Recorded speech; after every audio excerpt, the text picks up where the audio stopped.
پاکستان کے ثالثی امریکہ اور ایران کے مذاکرات۔ وزیر داخلہ محسن نقوی نے ایرانی ہم منصب کو سپریم لیڈر مجتبی خامنہئی کے نام فیلڈ مارشل کا اہم پیغام پہنچا دیا۔ ایرانی خبر ایجنسی کے مطابق محسن نقوی کی تہران میں ایرانی وزیر داخلہ اسکندر مومنی سے ملاقات ہوئی، اہم امور پر تبادلہ خیال کیا گیا۔ محسن نقوی ایرانی صدر مسعود پزشکیان سے بھی ملاقات کریں گے۔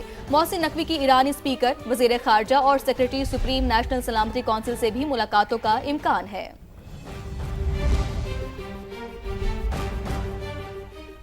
پاکستان اور ایران میں اقتصادی و تجارتی حجم 10 ارب ڈالرز تک بڑھانے پر اتفاق ہو گیا ہے۔ ایرانی وزیر داخلہ کی جانب سے کہا گیا کہ ثالثی اور سفارتی کوششوں میں فعال کردار ادا کرنے پر پاکستان کا شکریہ ادا کرتے ہیں، تو معاشی محاذ پر یہ ایک اچھی خبر ہے۔ پاکستان اور ایران میں اقتصادی و تجارتی حجم 10 ارب ڈالرز تک بڑھانے پر اتفاق ہو گیا ہے، جبکہ ایرانی وزیر داخلہ کی جانب سے یہ کہا گیا کہ ثالثی اور سفارتی کوششوں میں فعال کردار ادا کرنے پر پاکستان کا شکریہ ادا کرتے ہیں۔ آبنہ ہرمز پر صورتحال مسلسل کشیدہ ہے۔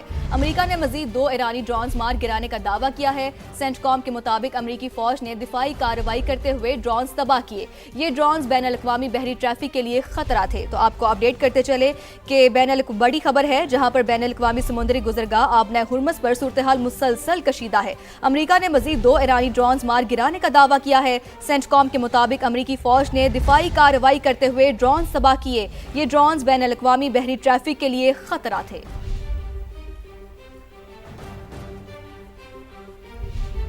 امریکہ ایرانی اثاثوں کے استعمال پر غور کرنے لگا۔ خبر ایجنسی کے مطابق ایرانی اثاثوں کو خلیجی ممالک کے نقصانات کے ازالے کے لیے استعمال کیا جائے گا۔ وزیر خزانہ اسکاٹ بیسنٹ کو جائزہ رپورٹ تیار کرنے کا ٹاسک مل گیا ہے، جبکہ مستقبل کے نقصانات کے ازالے کے لیے بھی اقدامات زیر غور ہیں۔ امریکہ ایرانی اثاثوں کے استعمال پر غور کرنے لگا ہے۔ خبر ایجنسی کے مطابق ایرانی اثاثوں کو خلیجی ممالک کے نقصانات کے ازالے کے لیے استعمال کیا جائے گا۔ وزیر خزانہ اسکاٹ بیسنٹ کو جائزہ رپورٹ تیار کرنے کا ٹاسک مل گیا ہے۔ مستقبل کے نقصانات کے ازالے کے لیے بھی اقدامات زیر غور ہیں۔ ایرانی حکومت کا تختہ الٹ میں ناکامی پر موساد کا نائب سربراہ برطرف کر دیا گیا ہے۔ ایرانی حکومت گرانے کی کوششوں پر اربوں روپے خرچ کیے گئے۔ امریکی اخبار کی جانب سے یہ کہا گیا۔ امریکی اخبار کے مطابق اسرائیل اپنے مقصد میں کامیاب نہ ہو سکا، نتائج انتہائی مایوس کن رہے۔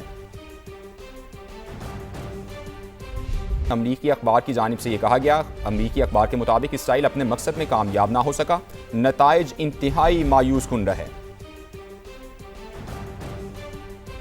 امریکی اخبار کی جانب سے یہ کہا گیا۔ امریکی اخبار کے مطابق اسرائیل اپنے مقصد میں کامیاب نہ ہو سکا، نتائج انتہائی مایوس کن رہے۔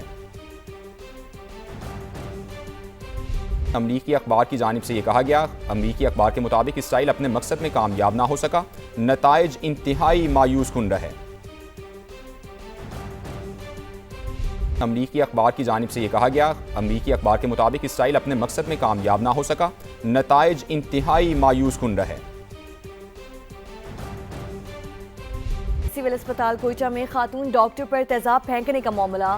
ینگ ڈاکٹرز ایسوسی ایشن نے اسپتال کی او پی ڈی اور وارڈز میں اپنی ڈیوٹیز کا بائیکاٹ کر دیا۔ ینگ ڈاکٹرز ایسوسی ایشن کا کہنا ہے کہ مطالبات تسلیم نہ ہوئے تو احتجاج صبح بھر تک پھیلایا جائے گا۔ مزید کیا تفصیلات ہیں؟ محمد عاطف ہمارے ساتھ موجود ہیں۔ عاطف بتائیے اس حوالے سے کیا ڈیٹیلز ہیں آپ کے پاس؟ جی بالکل، کوئٹہ کے سول اسپتال میں گزشتہ روز جو خاتون ڈاکٹر پر تیزاب پھینکنے کا واقعہ پیش آیا تھا، اس کے خلاف جو ہے ینگ ڈاکٹر ایسوسی ایشن نے احتجاج کا اعلان کیا ہے، جس کے تحت آج سے جو ہے کوئٹہ کے سول اسپتال میں او پی ڈی اور وارڈز کا بائیکاٹ کیا جا رہا ہے، جس کے تحت تمام جو وارڈز ہیں اور اس کے ساتھ جو او پی ڈی سروس ہے وہ معطل کر دی گئی ہے، اور اس کے ساتھ ساتھ جو ایمرجنسی سروسز ہیں اس میں جو ہے وہ جو ڈاکٹروں کی موجودگی ہے اور جو سروسز ہیں وہ جاری ہیں۔ جو ینگ ڈاکٹر ایسوسی ایشن ہے اس کا مطالبہ یہ ہے کہ صوبے کے سرکاری اسپتالوں میں سیکیورٹی ایکٹ نافذ کیا جائے اور جو طبی عملہ ہے اس کا تحفظ جو ہے وہ یقینی بنایا جائے۔ ینگ ڈاکٹرز کے مطابق یہ احتجاج جو ہے ابتدائی طور پر سول اسپتال تک محدود ہے۔ اگر مطالبات نہ مانے گئے تو صوبے بھر میں جو ہے او پی ڈیز اور جو وارڈز ہیں اس کی سروسز کا بائیکاٹ کیا جائے گا۔ اگر مطالبات پھر بھی نہ مانے گئے تو ایمرجنسی سروسز کا بھی جو ہے بائیکاٹ کیا جائے گا۔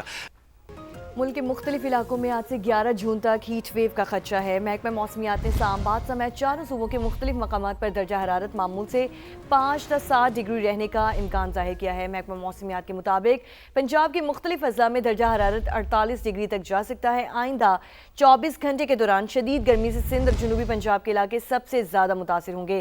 اسلام آباد سے عمر آصف جبکہ لاہور سے سامیہ سعید ہمارے ساتھ موجود ہیں۔ لاہور میں سامیہ سعید سے جانتے ہیں۔ سامیہ بتائیے کہ محکمہ موسمیات کا مزید کیا کہنا ہے، آئندہ موسم کیسا رہے گا لاہور کا؟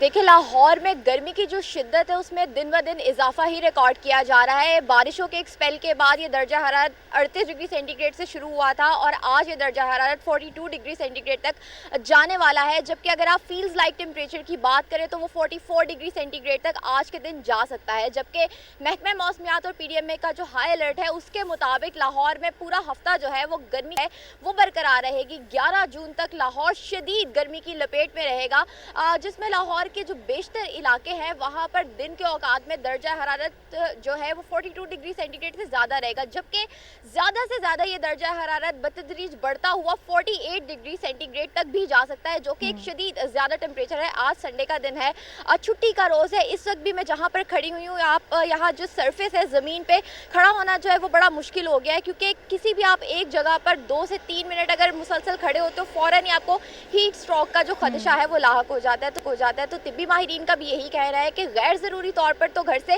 بالکل باہر نہ نکلے، خاص طور پر جو چھوٹے بچے ہیں ان کو گھر سے ضروری بھی ہو تو بالکل بھی گھر سے باہر نہ نکالیں، کیونکہ اس سال بھی ہیٹ اسٹروک کیسز کے بڑھنے کا خدشہ ہے، کیونکہ ٹیمپریچر ہے ہی اتنا زیادہ۔ اگر ٹیمپریچر 46 ڈگری سینٹی گریڈ پر جاتا بھی ہے تو فیلز لائک ٹیمپریچر تو 48 ڈگری سینٹی گریڈ ہی ہے۔ تو اس وقت جو روڈز ہیں، کیونکہ کنکریٹ کے جنگلات ہیں، لوہے کے جنگلات ہیں، تو یہ جو سورج کی شعاعیں ہیں اس کو ریفلیکٹ کرتے ہیں، جس کی وجہ سے ایک urban heat island effect create ہوتا ہے، اور یہی وجہ ہے کہ یہ پورا دن عمارتیں جو ہے یہ ٹیمپریچر کو ایبزارب کرتی ہیں، شعاعوں کو ایبزارب کرتی ہیں، رات کے اوقات میں اسی گرمی کو نکالتی ہے، جس کی وجہ سے ہماری راتیں بھی ٹھنڈی نہیں ہیں۔ رات کو بھی جو ٹیمپریچرز ہیں وہ 40 ڈگری تک ہی رہنے کے امکانات ہیں۔ تو لاہور صحیح سامیہ، گرمی کی شدت میں اضافہ ہوتا جا رہا ہے۔ آپ ہمارے ساتھ ہی رہے گا۔ اسلام آباد سے عمر آصف ہمارے ساتھ موجود ہیں، ان سے جانتے ہیں۔ عمر، آپ بتائیے کہ گرمی کی کیسی صورتحال رہے گی آگے آنے والے دنوں میں؟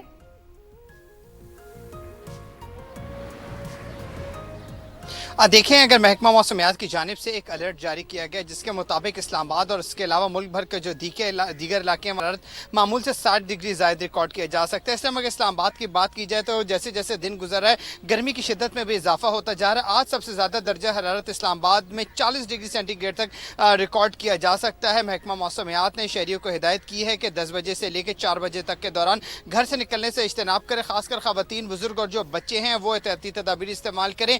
پانی اور مشروبات جو ہیں اس کا وافر استعمال کریں، اور اس کے علاوہ یہ بتایا جا رہا ہے چونکہ گرمی بڑھ رہی ہے، واٹر سٹریس بڑھے گا تو زیر زمین جو پانی کا لیول ہے وہ بھی گر سکتا ہے۔ ساتھ ساتھ جو آؤٹ ڈور ایکٹیویٹیز ہیں اس کو بھی کرنے سے منع کیا ہے۔ اگر باہر جانا لازم ہے تو 5 بجے کے بعد جایا جائے۔ نہ صرف اسلام آباد اور پنجاب بلکہ اگر سندھ کو دیکھا جائے تو سندھ کے چند اضلاع میں جو درجہ حرارت ہے وہ 50 ڈگری سینٹی گریڈ تک پہنچ سکتا ہے۔ جنوبی پنجاب کے چند علاقے وہاں بھی جو درجہ حرارت ہے وہ 48 سے 50 ڈگری سینٹی گریڈ کو ٹچ کرے گا۔ اس کے علاوہ بلوچستان میں پنجگور اور جو ملکہ علاقے وہاں پہ شدید گرمی کا امکان ہے۔ گرمی کی وجہ سے جو ہے گلگت بلتستان اور خیبر پختونخوا کے جو علاقے جہاں پہ اس ٹائم گلیشیئرز، جبکہ عمر آصف اسلام آباد سے اپڈیٹ کرے تھے موسم کا احوال۔ بہت شکریہ آپ دونوں کا۔